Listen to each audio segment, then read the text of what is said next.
You're watching Mirror 7 News. Stay informed, stay ahead for more news.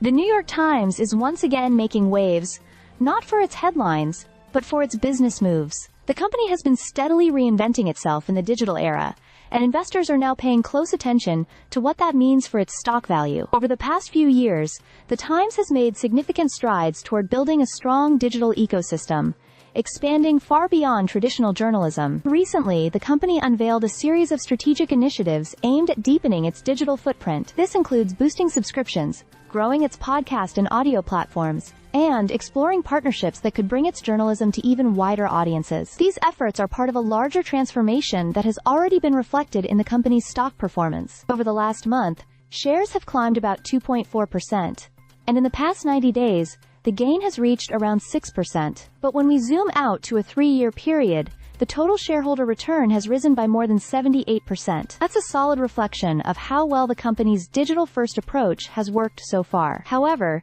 the big question for investors now is whether the New York Times stock still offers value, or if most of the optimism has already been priced in. Some analyses suggest the stock may actually be undervalued by roughly 8%, with a fair value estimated around $62.25 compared to its recent price near $57. This positive outlook is supported by strong growth in digital subscriptions, especially as the Times continues to expand its bundled offerings like cooking, games, and The Athletic. These have helped increase recurring revenue, strengthen average revenue per user, and reduce churn, all signs of a healthy digital business model. Still, there are notes of caution. The stock currently trades at about 29 times its earnings, much higher than the industry average of roughly 18. This suggests that investors are already expecting significant future success.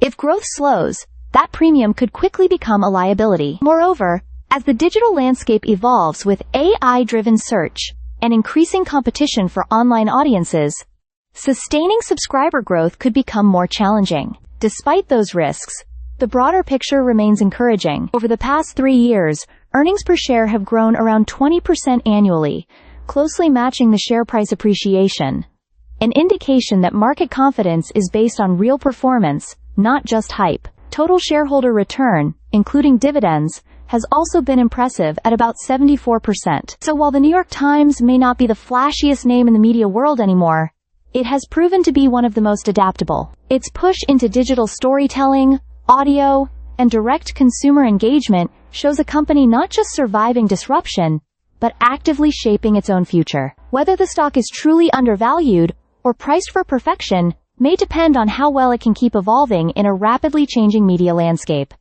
Stay subscribed for more videos.